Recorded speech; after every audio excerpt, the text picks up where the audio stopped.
During the meanwhilest... No. Well, hello, it's Dexter and me, and we are back with yet another scintillatingly exciting Tech Tuesday treat. And this week's Tech Tuesday is so exciting, it should probably come with some form of government health warning. That's right, I'm going to make my digital assets, media, call it what you will, storage solution video. The one I've been promising to make for a couple of weeks now. A couple of reasons why I wanted to make this video. First off, I've tweaked a couple of things since the last time I made one.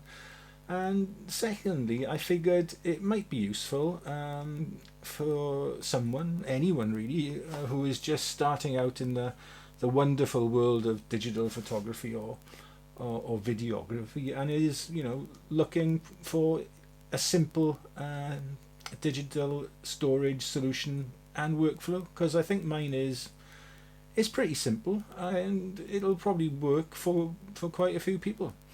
Right, first off, I got two computers that I use to do my work. The first one is a 14-inch M1 Pro MacBook Pro, which is slightly upgraded from base spec. It's got 16 gigabytes of RAM, which I think is base, but it's got a 1 terabyte SSD. And it's also got the uprated CPU and GPU from bog standard. And my second computer, and the one really which is the beating heart of my digital empire, is my M1 Mac Mini. Now this is a BOGO standard M1 Mac Mini with just 8 gigabytes of RAM and 256 gigabytes of storage. So how I hear you all cry, can this humble, simple, low-powered, low-capacity machine be the center of this whole operation? Well, quite simply, I don't store a single byte of data on it. There are on the back of the Mini, I've got two USB-A ports, which I've used for a couple of things, and there are two USB-C or Thunderbolt ports. And I think they're Thunderbolt 3 speed ports, not Thunderbolt 4, but I might be wrong. But anyway, there are two of them, and into the first one I've plugged a SanDisk, a multi-card reader, a card reader that reads compact flash, normal SD and micro SD cards. And into the second USB-C or Thunderbolt 4 or 3 port, whatever it is a CalDigit Element Thunderbolt, and this is a Thunderbolt 4 hub, which gives me 3 more Thunderbolt ports and 4 more USB-A ports. And it is this humble little hub that really enables me to use my M1 Mac Mini really as a kind of pseudo NAS drive or server for my other computers, my iPad, and any other computer in the house can access these files. Right, so in Thunderbolt port number 1 on the CalDigit is a 1 terabyte Samsung T7 SSD, and this houses all my current years, so 2023's photographic raw files, just raw files, nothing else, stored by camera and by month and by date on that SSD. The second port is taken up with another Samsung T7 SSD, but this time a 2 terabyte version, and this houses all my raw video files, again in camera and date, like order. And the third Thunderbolt port is connected to my ViewSonic 27-inch monitor, enabling me to swap if I need to between my Mac Mini and my MacBook Pro with just one cable out the back. Right, the USB-A ports. The first one houses I think it's a 6 terabyte Seagate spinning hard drive, which has got all my raw photo files dating back to 2011. And fun fact, I kept every single one. I've never deleted a raw file, never culled anything. I keep everything. Everything I've shot, I've kept. Going back to I think it might be even earlier than 2000, and I don't know, maybe 2011. I'll have to check. And secondly, the second or USB-A port number 2 is plugged into an 8 terabyte Seagate spinning hard drive, which houses all my raw video files going back, I think to like 2006, probably something like that. Although I didn't seriously get into video until I started this YouTube channel a few years ago.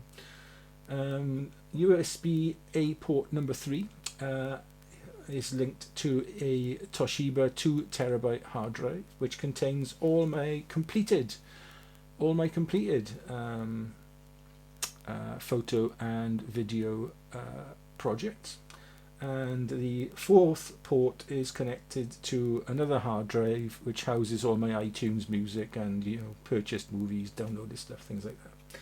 So those are all the hard drives. Quick review of them now then. The Samsung T7 drives are out of this world. They really are outstanding. The build quality is excellent.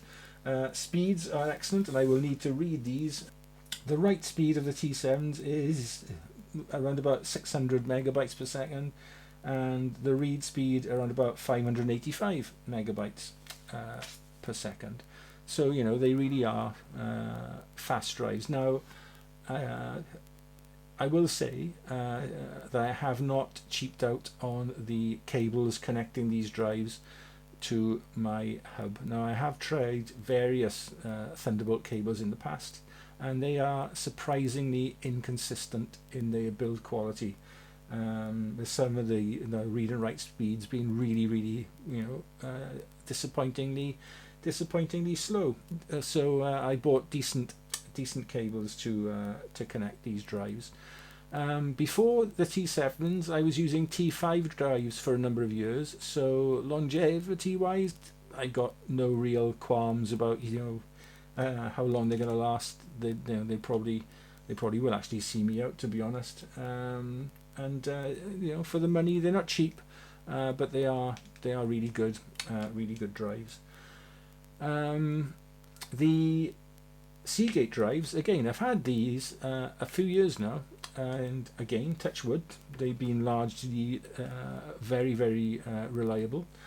Speed wise, they're nowhere near as fast as the T7s, as you would imagine, with the write speed coming in at 180 megabytes per second and the read at about 190.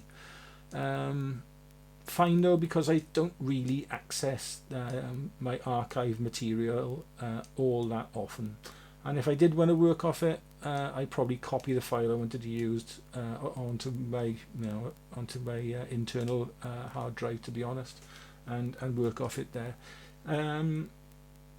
A plus point with these Seagate drives is they are also USB hubs, so the two drives give me a further 4 USB-A ports handy for plugging in things like flash drives and chargers, things like that on my desktop. The Toshiba drive is just a bog standard normal 2 terabyte spinning hard drive, and it's not the best. I'm probably going to replace it with an SSD at some stage, because I do regularly access my my project files, where I finished photos and finished videos, but the read and write speeds around about 100 up and 100 down. they're just not good enough. Not good enough at all for for what I want to do. What I want to do with them.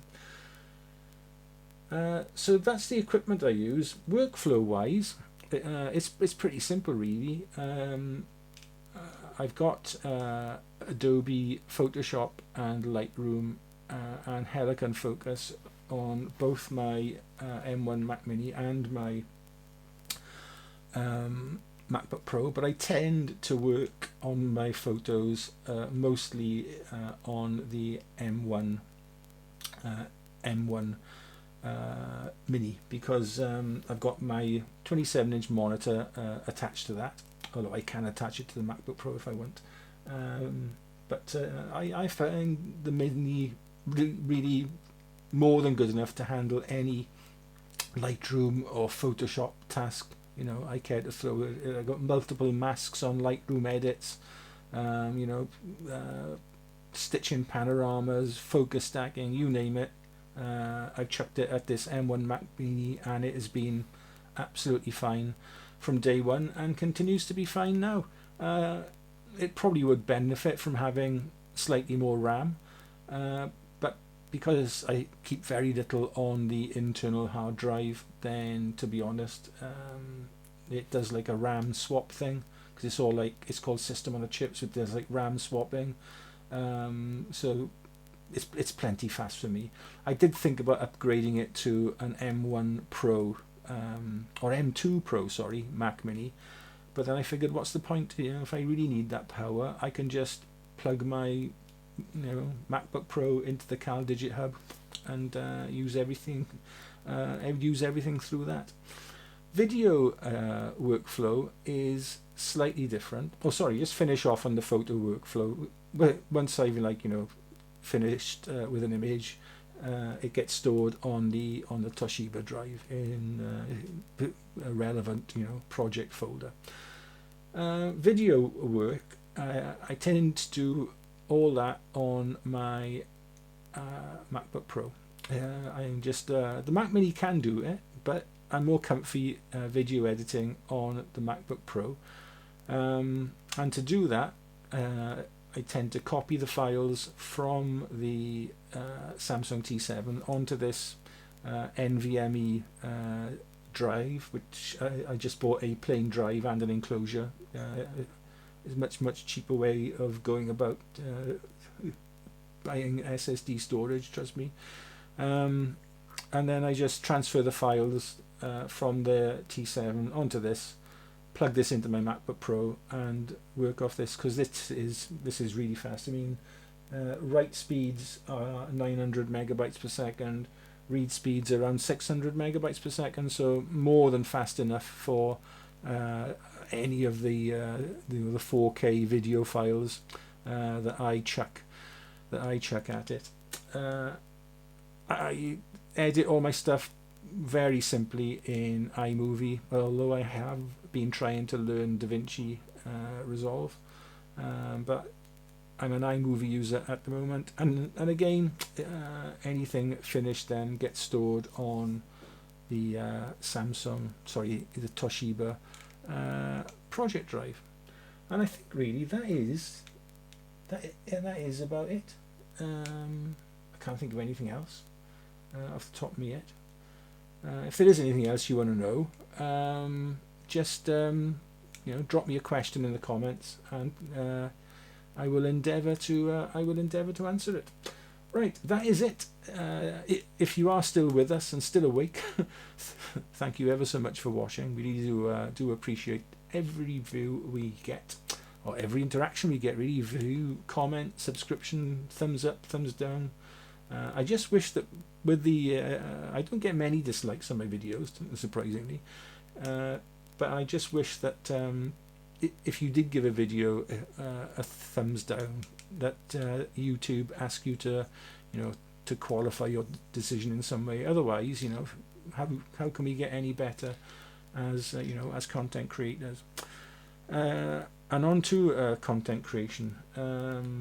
This is going out on Tuesday the 2nd of May. Tomorrow, the 3rd, I go and see my consultant hematologist to discuss the roadmap for, you know, treatment, stroke, well, hopeful recovery from this relapsed myeloma. So I will know a lot more after I've seen him tomorrow. But this might be the last video for, or the last regular video, shall we say, for a while. My energy levels are sagging. Bone pain is just getting worse and worse. So I'm not sleeping at night because, you know, if I sleep on my left side, my left hip just hurts. If I sleep on my right side, it's my right hip. If I sleep on my back, it's my ribs and my back that hurt. I get bone pain in my hip. It's just, I don't know, it's just a pain in the arse, quite literally, at the moment. So making videos may have to slip down the agenda. I may film something for Saturday. I don't know, but you know, it's always a possibility that I will film something. I've got a few videos planned, but they're, you know, my oh so popular music oriented ones, where I talk about, you know, bands and albums and songs that I like, and they get about 4 views. But you know, if it keeps me busy and, you know, takes my mind away from all this crap, then I probably will just film those. But in the meantime, as I always say, stay safe, stay well, look after yourselves, your loved ones, your little pets, even if you are boring them to tears, and look after your data as well, very important. Don't scrimp on you know, on cables and hard drives and things. Buy the best you can, and remember these 4 words: redundancy is God. Always have a backup, always have a clone. You know, you never know when disaster will strike, so just having one copy of everything is a recipe for disaster. Right, I'm not going to talk about my backup regime. You're fine, don't worry about that. Yeah, and just be nice, okay? Be nice to each other and be nice to yourselves, and, you know, the world would be a much nicer place for it. Anyway, thanks ever so much, as I say, for watching, and hopefully we'll see you on Saturday. You never know, but if not, I'll see you all on the ice, okay? Take care. Bye bye now.